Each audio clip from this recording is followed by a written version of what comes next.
What is good, everybody? Welcome back to another episode brought to you by the League FFB. Today, we're going to be talking about Cornerstone wide receiver rankings. If you missed the quarterbacks, we did that just our last video, so go check that out. But today, we're going to be talking wide receivers. The criteria for these guys today, and it might be a little strict. I'm not going to lie. It might be a little strict, but it's 25 years of age or younger. These are my top 15 wide receivers that I am building around as a competitor or as a rebuilder in Dynasty Fantasy Football. That is what a cornerstone piece is to me. These guys are guys that you can roster no matter what. But before we get into the video, make sure that you go join our Discord. We are giving away a free signed NFL jersey mystery box, and it is free to participate. All you have to do is be subscribed to the YouTube channel and join the Discord. If you've done those two things, you will have access to a giveaway tab there in the Discord, and all you have to do is click participate.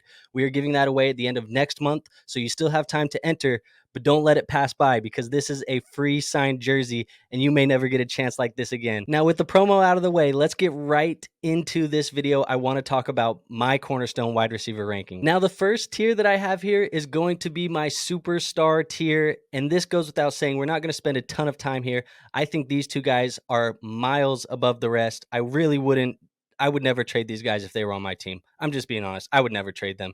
And it's going to be Justin Jefferson and Ja'Marr Chase. That is going to be my 1 and 2 in the superstar tier. You can rank them however you want. I'm not going to debate you either way. I think both of these guys are incredible. Justin Jefferson coming off of 3 seasons now with top 6 PPR finishes in each and every season. Last season finishing as the quarterback 1 with new head coach Kevin O'Connell running the offense there in Minnesota. And Ja'Marr Chase with 2 top 12 finishes at the wide receiver position, despite having some injuries where he missed some games as well. So he still finished top 12. He's tied to Joe Burrow long term. I hear that argument. I love it. It's going to be a happy marriage for fantasy football. However, the difference between the two and the reason why I have Justin Jefferson a little bit above Ja'Marr Chase, and keep in mind, they're in the same tier. I'm not going to debate you, but aside from the logo on the hat, aside from the jersey in the back, it does come down to the target numbers for me for Justin Jefferson. 185 targets in 2022. 167 in 2021. And I really don't think that these target numbers are going to come down. Now, Ja'Marr Chase is also getting a ton of targets. He's seen 128 and 134 in his 2 seasons, but that 180 plus targets, man, that is going to be game changing for fantasy football. The way I like to build my rosters, I love to have wide receivers that are guaranteed to get the rock 8 to 10 times a game. That's just the way I like to play. And Justin Jefferson, I think, has the safer floor of the two with just as equally as high of a ceiling. Now, as we come down a tier, we're going to get to my elite wide receiver ones, and I only have 3 guys here, and it's probably going to be surprising to some of you guys to see some of the guys in this tier, but it is CeeDee Lamb, it's Garrett Wilson, and yes, it is Chris Olave of the New Orleans Saints. CeeDee Lamb has just been a damn good pro since coming to the NFL. He's tied to an offense where he is going to be the alpha wide receiver 1 for years to come. They obviously moved on from Amari Cooper to make CeeDee Lamb that wide receiver 1. I love the confidence from Dallas. I love what CeeDee Lamb brings to the table. 156 targets last year for over 1,300 yards and almost reached double-digit touchdowns with 9 touchdowns on the season. I still think that the best is yet to come for CeeDee Lamb. I don't think we have seen the ceiling. I am super confident having him as my wide receiver 3 in my Cornerstone rankings, and I'm very confident in having him as this elite wide receiver 1 tier. Now, I do want to talk about Garrett Wilson because Garrett Wilson obviously won Offensive Rookie of the Year last year, despite putting up with terrible quarterback play from Zach Wilson, Mike White, and a plethora of other guys, right? But now he gets Aaron Rodgers. And I know this isn't a long-term fix for Garrett Wilson, but Aaron Rodgers comes in, and I do think that this is evaluating Garrett Wilson at his ceiling, but I feel very, very confident in the ceiling. And quite frankly, I think the floor is almost as high as the ceiling anyways. It sounds crazy. I know. I'm a big fan of Garrett Wilson. I think he's fantastic after the catch. I think he's super dominant when the ball is in the air. And last year, 147 targets. And I think that those touchdown numbers come up. The yardage comes up. And then at the end of the day, I think Garrett Wilson, he's locked and loaded for a wide receiver 1 season here in 2023. And if Aaron plays 1 or 2 more seasons than we're expecting, this could be a pretty good window for Garrett Wilson for your Dynasty Fantasy Football rosters. And then last but not least, I debated putting him in this tier because I know a lot of people do not view Chris Olave this high, but I said to hell with it. These are my rankings. This is the way I feel. I'm going to tell you guys exactly how I feel. And I think Chris Olave is in this tier, guys. I think Olave is an elite route runner at the wide receiver position. I think he is guaranteed the wide receiver 1 spot. Yes, I know Michael Thomas could be healthy. We've been hearing it for 3 years. I just think Chris Olave is a better wide receiver than Michael Thomas. Sorry, not sorry. And at the end of the day, when it's all said and done, we are discrediting what Derek Carr is going to be to Chris Olave. He is a significant upgrade at the quarterback position. I don't care how you split it. He is an upgrade from Jameis Winston. He is an upgrade from Andy Dalton. I think Derek Carr and Chris Olave are going to pair very well this season, and I think that Chris Olave is going to finish as a top 12 wide receiver, and that is going to put him in that wide receiver 1 range. I think he has the talent to be elite. I think the window is going to be very long for Chris Olave. He's just a winner at the wide receiver position, man. It doesn't matter how you guard him. He wins. He gets open. And yeah, he doesn't do a ton after the catch. It doesn't really matter to me. Now, as we move down the tier list, you're going to see we have high-end dynasty wide receivers, and there's going to be a theme with this tier of wide receivers, at least for the most part. I have it with Amon-Ra St. Brown, Devontae Smith, Jalen Waddle, and T. Higgins. Now, you'll notice a lot of these guys are young guys, but they have a really good wide receiver that is right next to them. I said for the most part earlier because we don't really know what Jameson Williams is yet. So Amon-Ra St. Brown is going to sit at the top of this list because I think he has the least amount of competition next to him. He should be the alpha wide receiver for the Detroit Lions for the foreseeable future. And after finishing top 7 in PPR leagues last year, I am down to say that Amon-Ra St. Brown's rookie year was not a fluke. He's the real deal. This is how it is. And I'm not going to lie. I had FOMO, guys. I was kind of pumping down and pumping the brakes on Amon-Ra St. Brown because I liked him in my pre-draft process. I missed out on him in all of my leagues, and I had FOMO. I'm sorry. And I apologize to you, Amon-Ra St. Brown. I apologize. You are that dude. I like it, man. You are going to be the wide receiver 1 of this team. And for that, you're going to be this high-end dynasty wide receiver in the top of this tier for me for the foreseeable future. Now, let's talk about Devontae Smith. Devontae Smith, obviously, super talented wide receiver, Heisman Trophy winning wide receiver. He gets A.J. Brown next to him last season, and Jalen Hurts takes that next step to becoming an elite dynasty fantasy football asset. I do not think this was a coincidence. I think Jalen Hurts taking the step forward, adding A.J. Brown, Devontae Smith taking a step forward, all of this played a part into each other, and everybody helped each other out in that process. It wasn't just one guy. A.J. Brown, as good as he is, still allowed Devontae Smith to receive 136 targets and finish as a top 10 wide receiver in 2022. I love AJ, but I also won't ignore the fact that this is a 1A, 1B wide receiver situation in Philly, and AJ might be the B. I'm not going to lie. Being tied to Jalen, being as good of a route runner as he is, the targets that he gets, everything checks out. That's why he's going to sit here in these Dynasty Cornerstone rankings, and I feel very safe with Devontae Smith on my rosters. Now let's talk Jalen Waddle, because ever since coming into the league, Jalen Waddle has been fantastic. We have seen him break your fantasy football rosters. Any given week, he will go for 40, 50 points in a fantasy league if you're playing in PPR leagues. It is fun to roster Jalen Waddle. As a rookie, he finished top 15 at the wide receiver position. Last year, he finished top 10. There may be a slight question mark about Tua Tagovailoa long-term as the quarterback there in Miami, and obviously they added Tyreek Hill to play alongside Jalen Waddle, but I do think that playing alongside Tyreek allowed Jalen Waddle to develop a little bit more in 2022. They obviously have very similar games. They have very similar styles, but I think that Jalen Waddle, he is a guy that I feel very comfortable as a high-end dynasty wide receiver on my teams as a cornerstone wide receiver piece for years to come. One thing that I will be watching with Jalen Waddle, however, is that the target numbers came down pretty significantly in 2022.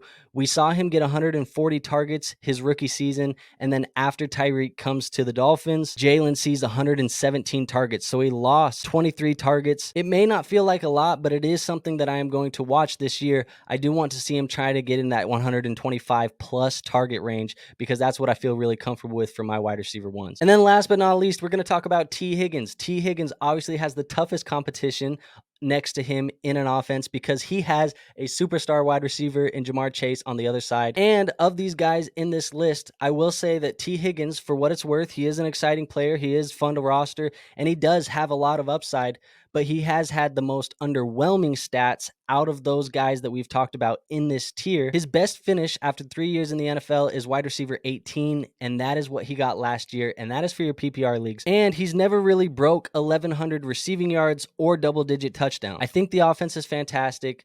Obviously, Jamar Chase is a problem for him long-term if you want to see high usage from T. Higgins, but as a high-end wide receiver, I do think that T. Higgins has what it takes. He has the talent to be that guy for your Dynasty Fantasy Football rosters. And if T. Higgins ends up going somewhere else long-term, which I know has been rumored, I don't know if it's going to happen. I think there's a pretty decent chance that he at least gets to test the open market. And if he goes somewhere where he can be a wide receiver one, obviously the ceiling gets a little bit higher for him. I think it kind of opens up the possibilities for a top 10 finish from T. Higgins, but he is going to be the last guy in this tier for me. Now come down a tier, we're in the strong Dynasty wide receiver tier, and it is going to have two guys, and don't kill me, it's going to have a rookie. It's Drake London and Jackson Smith-Njigba. Drake London flashed a little bit last year as a rookie. I do think that we've seen some of the stuff that we hoped we would see as a prospect when he was coming out of USC. Obviously, Desmond Ridder is going to be a quarterback that I just really don't believe in moving forward. There may be a change there in the future, and hopefully there is a change there in the future if I'm just being honest. But Drake London, I do think he's a super talented wide receiver, and I feel confident building my roster around him, but I cannot put him in the tier above because of the question marks of Desmond Ridder and because of the question marks of him not really taking the world by storm in his rookie year. Obviously, a lot of us weren't really expecting it, but if he had done that, I would feel comfortable putting him up there with T. Higgins. But for now, I'm going to have him one tier below. He could very easily get into that next tier, but I need to see it first. So for now, he will sit here. And I do want to put Jackson Smith-Njigba in this tier. I think Jackson is just as talented as a wide receiver prospect as Drake London, maybe even more talented than Drake London, if I'm being honest. And to me, I really do feel like the ceiling for Jackson is in that elite wide receiver one tier. I think he can be up there with a CeeDee Lamb, a Garrett Wilson, a Chris Olave. I think that's where the ceiling is at. However, I'm going to temper the expectations. I'm going to pull it down. I'm going to have him here for this year because he does have a little bit of a crowded wide receiver room. He's going to have to beat out, obviously, Tyler Lockett, which I do think he's going to be able to do that year one. He obviously has DK Metcalf there as well. And then obviously, Geno Smith looked pretty good last year, but is that the real Geno Smith? That is a question that still needs to be answered. I don't know about it long term. We will see, but I do love the landing spot for the short term and the long term for Jackson Smith. I do think he has elite wide receiver one talent, and quite honestly, he did already show us that. In 2021 at Ohio State, he went for 1,600 yards and 9 touchdowns at 19 years old, and keep in mind who was on the field with him, Garrett Wilson and Chris Olave. This guy is a stud. I think a lot of people slept on him a little bit because of the hamstring injury and not playing in 2022, and then also just kind of going to a landing spot where he has to kind of work his way to the top of the depth chart. But Jackson Smith-Njigba is the real deal, and I am very, very comfortable with him as a wide receiver cornerstone on my roster, and I think the ceiling is just as high as CeeDee Lamb, Garrett Wilson, and Chris Olave. And now for my fifth and final tier, it is going to be quality wide receivers with questions, and you're going to see a theme here too. There's a lot of rookies, and if I'm being completely honest with you guys, this was the hardest tier for me to rank. I knew for a top 15 list, I only had 4 spots, but there was a pool of probably 12 players that I was considering for this. I will put an honorable mention at the end of this video so you guys can see, but the first person I want to talk about is Jordan Addison. I think Jordan Addison is a stud. He obviously played really good football at Pitt, goes to USC, plays with Caleb Williams, also had good football. It wasn't as good as his years at Pitt, but a 2021 sophomore season from Jordan Addison where he went for 1,600 yards and 17 touchdowns. This kid is a baller. He's going to go to a team where he's going to get to play opposite Justin Jefferson. Obviously, Justin Jefferson is going to get the majority of the looks. He's going to be the first read, but he's also going to see the best defensive back on him at all times. I told you the argument for T. Higgins and why we had to temper the expectations because he was playing alongside Jamar Chase, and I think obviously we have to do the same thing here with Jordan Addison, but I think he will complement Justin Jefferson very well, and I do think there's room for growth here for Jordan Addison. I wouldn't be surprised to see him go for 1,000 yards this year. I wouldn't be surprised if he finished as a top 24 wide receiver, and I wouldn't be surprised to see him jump up a tier or two as the year progresses or as the year ends here in 2023. Now, the same argument can go for Quentin Johnston. Quentin Johnston, obviously drafted by the Los Angeles Chargers, has to beat out Mike Williams and Keenan Allen. Keenan's obviously a little bit older, so that does make this kind of a little bit easier of a transition as Keenan ages, but I have him below Jordan Addison because I don't think he was as good of a prospect. Jordan Addison was my wide receiver 2 in the class. Quentin was my wide receiver 3 overall after the NFL draft. You get to pair him with Justin Herbert. That is obviously ideal. I do love being tied to a superstar quarterback long term, but in college, the production wasn't as good as Jordan Addison's. Over the course of his 3 years at TCU, he did did only put up a little over 2,100 yards. And so we haven't seen a lot of production for Quentin Johnston, but the physicals are there. He's fast, he's big, he's strong,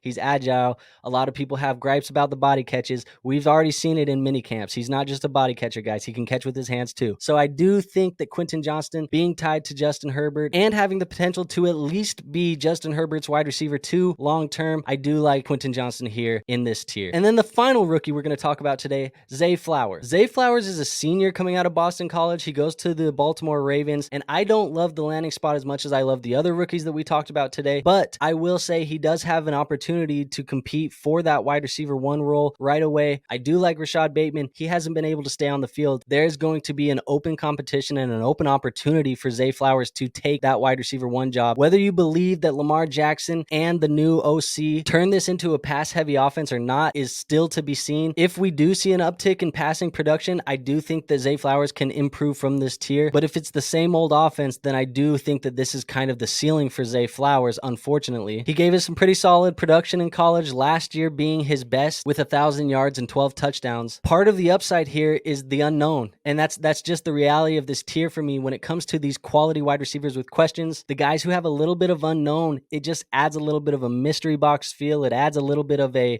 swing for the fences feel, and that's kind of what I want on these Cornerstone guys. I want guys who can improve. I think Zay Flowers can if they have that uptick in passing production. So for now, that's where I'm going to have him right here, and that brings us to our final guy, number 15, Treylon Burks. Now, Treylon obviously was traded for in that A.J. Brown trade with the Titans and the Eagles in last year's draft. He didn't give us a great rookie year, though. He only played in 11 games, and he didn't even break 500 yards. I think there's a lot of questions about Treylon Burks. Rumors are that he is looking a lot better at minicamp this year. Take that with a grain of salt. We always hear the good news. We never hear the bad. But I do think there's a real opportunity, and it's quite clear that Treylon Burks is the wide receiver 1 on this offense. He should see a lot of targets. Whether they're coming from Ryan Tannehill or Will Levis is still to be seen. Whether Will Levis is going to be an upgrade over Ryan Tannehill is still to be seen. So I think that there is enough questions about Treylon Burks that you want to put him kind of towards the end of this tier here with these players. But you could argue that the upside is higher than some of these guys in this tier as well. I want to see Treylon do it this year. If he doesn't do it this year, there's a real possibility that I take him completely out of my Cornerstone rankings. But for now, I do think that he has the upside. I think he has the talent, and he definitely has the opportunity that he should be able to do it in 2023. That is all I have for you guys today. If you did enjoy the video, please go ahead and give it a like down below, leave a comment, subscribe, do all of that good stuff because it does help us out in the YouTube algorithm. And at the end of the day, if we do well in the algorithm, we meet more people, and the more people we meet, the more people we can help win fantasy football championships. And that is the goal for us, guys. So go ahead and do those things for me. Go join the Discord. It is free to join. Enter to win that free signed NFL jersey mystery box. And I don't have anything else for you guys. I will see you on the next video. Peace out.